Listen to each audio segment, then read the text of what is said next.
এই দাদা দাদা হাই তারি সি সি সি ये पैसा को दिलाते ने খাওয়ার পরে এসব করবে সি দেখো আবার এও বিজালো গাইস দীপান দেখো ক্যাট বিড়ালকে ফিড করাচ্ছে ক্যাট বিড়াল আমার হাতে আছে একটা ক্যাট বিড়াল এই দেখো এই ক্যাট বিড়ালটার নাম কি রাখবো ও মালে ঠেকা হাতে পেছাব করে দিল কালকে থেকে তো কম হইতে কালকে নিজে টাকাটা সঙ্গে সঙ্গে মুইতে দিই এই যা নাম তোকে আমি নিব না বাইরটা করেছি কালকে একটা পেছাব করেছে আজকে একটা করলো দীপান হাতে পেছাব করছে না তো আমি হাত ধুয়ে যাই দাঁড়াও হাতে কেমন করে ভিজি দিল দেখো দাঁড়া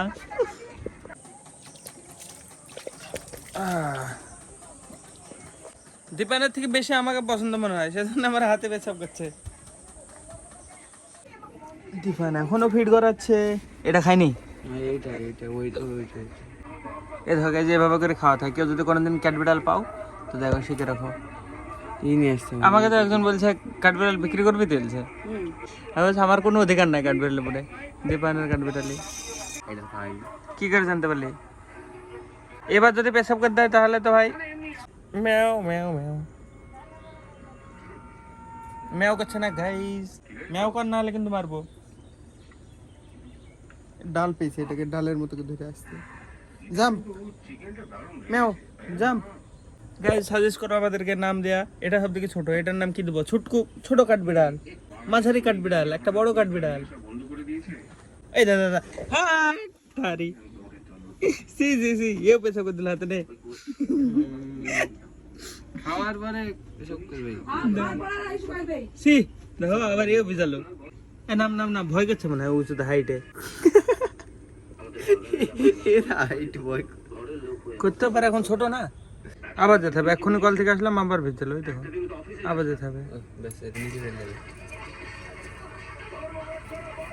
দেবে যা পড়াশোনা করতে পড়াশোনা করে যে গাড়ি ঘোড়া চড়েছে তুই সাইকেল চড়ছিস কেন ও পড়াশোনা করে সাইকেল চালায় আর আমি পড়াশোনা না করে বাইকে ঘুরে বেড়াই নুকুনুকে হাসতে দেখো দেখো কে গো আমি চিনতে পারছো খাবি তো কে আমি বয় তো দেখি চিনতে পারছো আমাকে হ্যাঁ চিনতে পারছো না আমাকে আমি কে বয় তো আমি কে বয় কাকু যাও ভিডিও করবে ছাদে নিয়ে আসো হ্যাঁ এখন হাসছিল আবার কানতে লাগলো যাও না ঘুম পেয়ে দিচ্ছিল যে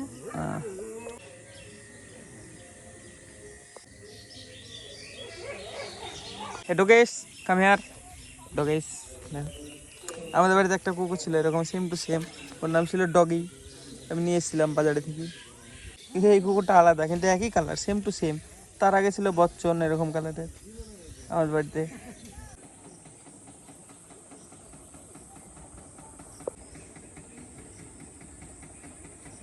তো গাইস বিকালবেলা আমি বাইরে থেকে এসে তারপর সায়নের সাথে গেছিলাম সায়নের মানে বাইক ছিল কেচুয়াডাঙ্গায় ডাক্তারখানা মোড়ের জায়গায় তো এখানে গেছিলাম বাইকটা নিয়ে এসে দিই তারপর ভিডিও আপলোড করতে গেছিলাম তো আর কিছু রেকর্ড করিনি নিয়ে আসতে গেছিলাম তখনও কিছু রেকর্ড করিনি টোটাল 3 থেকে 4 মিনিটের ক্লিপ হয়েছে তো হ্যাঁ বাকিটা কালকে কন্টিনিউ করবো কালকে সকাল সকাল উঠি অনুরাগের সাথে এক জায়গায় যাওয়া আছে এক জায়গায় না 2-3 জায়গায় মানে অনেক জায়গায় ঘুরবে কালকে তো হ্যাঁ বলছিল বাইকে করে মানে 2-3টে স্কুলের সামনে যাবে ওখানে চ্যালেঞ্জ দিয়েছে ও তো চ্যালেঞ্জ ভিডিও বানাচ্ছে কিছুদিন থেকে যে মানে যে স্কুল থেকে বেশি ছেলে মেয়ে কমেন্ট করবে তার স্কুলের সামনে যাবে তো কালকে আবার অনেক জায়গায় যাবে আমাকে বললো বিকেলবেলায় আমি অনিশা সায়ন গেছিলাম ওর বাইকটা আনতে সায়নের দেখি কালকে কি হয় চলো এখন আমি ঘুমাবো কালকে ব্লগ দেখবা তো হ্যাঁ এখন গুড নাইট বৃষ্টি তো মনে হয় যে প্রতিদিনকার ঠিকানি রেখেছে প্রত্যেক দিন হবে দেখো আজকে যাওয়ার কথা ছিল 2-3 জায়গায় ঘুরতে অনুরাগের সাথে বললো বৃষ্টি পড়লে যাবে না দেখো ফের করে পড়ছে 2 দিন ভেসে দিয়ে বৃষ্টিতে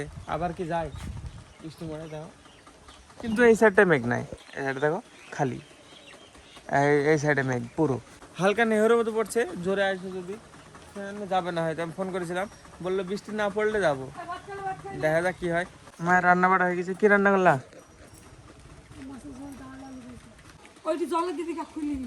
ও বিপদ দাঁড়িয়ে এটা খুলতে হবে 1 বছর পার হয়ে গেছে খুলে দাও পিপোরা বাবাস্থান না কোথায় বাবাস্থানে গিয়েছিল যেখান থেকে প্রসাদ আর এই যে নিয়ে এসে দিয়েছে ডোর পিকু একটা আমার পরের জন্য। থাম, এটা খুলে যাও তাহলে, জলে দিয়ে দিবা তুমি। কখন দেখিছে? সকালে আমি ঘুমাচ্ছিলাম তখন দেখিছে পিকু। না, এটা খুলে দাও আর এটা বেঁধে দাও। এটা দেখো কেমন ভাবে ঢিল ঢিল ভাবে বাঁধা আছে। অনেকদিন যায় এভাবে বাঁধলে, 1 বছর হয়ে গেল দেখো। তো 1 বছর করেই পড়তে হয় বিপদটাটি নিয়ে। এই বিলেট দিয়ে ওর কানেরটা শুধু কাইটে দেবো। বাহ, এবারও বিলেটটা নতুন যে কেবল বের করলাম। মা যায়নি বিপদটাটি পূজা করতে, নাহলে এবারও নতুন আর একটা ডোর পেতাম। এখন দেখো কি কালারের ডোর, এটা করতে হবে, সবুজ কালারের ডোর না তো এটা। চলো এটা পরে নি, আর প্রসাদ দিয়ে গেছে, প্রসাদ খেয়ে নি।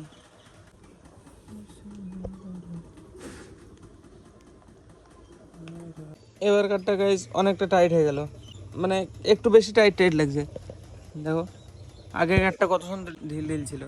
চলো গাইজ এবার প্রসাদ দিয়ে খাবো। খেয়ে তারপরে মা বললো রান্না হয়ে গেছে, ভাত, মাছের তরকারি, ডাল এসব রান্না হয়েছে। খেয়ে দেয় তারপরে যাবো বটতলায়, ভিডিওটা এডিট করতে হবে। একটা এডিট পড়ে আছে, তাও সমস্যা হবে না, যদি না করে এডিট তাও করে নেবো, একটা এক্সট্রা থাকবে। তো হ্যাঁ চলো এখন আপাতত প্রসাদ নিয়ে আসি। পিকো দিয়ে গেছে সকালে, এটার ভিতরে আছে। এই জায়গায় এত কিছু আছে কিন্তু আমি খাবো না এত কিছু। কেমন কালারের বাতাসা দেখো, সকালবেলা খালি পেটে মিষ্টি খাচ্ছি। এটা অত মিষ্টি না, এটা মরমরি টাইপের। তো গাইস প্রসাদ খেয়েই তারপরে ভাত খেলাম, ভাত ডাল মাছের তরকারি হয়েছিল বললো মা। তো খেয়ে দিয়েই এসছি বটতলায়। এখন বটতলা দেখো পুরো ফাঁকা, আর বৃষ্টি এখন পড়ছে না, কিন্তু পুরো আকাশ মেঘ হয়ে গেছে। এদিকে ফাঁকা ছিল, এই সাইডটাও মেঘলা হয়ে গেছে। তো হ্যাঁ এখানে আমি বসে বসে এখন এডিটটা কমপ্লিট করলাম। বেশি বড় ব্লগ হয়নি আজকে, একবারে পুচকি ব্লগ হলো। তো হ্যাঁ চলো গাইস, আজকে বেশি রেকর্ড করলাম না। আজকে তো যাওয়ার কথা ছিল এক জায়গায় অনুরাগের সাথে ঘুরতে। কালকে ব্লগটা দেখবো, দেখে ফোন করবো ওকে, এরপরে ব্লগ শুরু করি, জিজ্ঞাসা করবো দেখে যাবে কিনা। তো চলো আজকে ব্লগ আমি এখানে শেষ করছি। ব্লগ ভালো লাগলে অবশ্যই লাইক করে দিও, চ্যানেলে যদি নতুন হয়ে থাকে তো অবশ্যই সাবস্ক্রাইব করে দিও। দেখা আমাদের নতুন ব্লগে। ধন্যবাদ ভিডিও দেখার জন্য।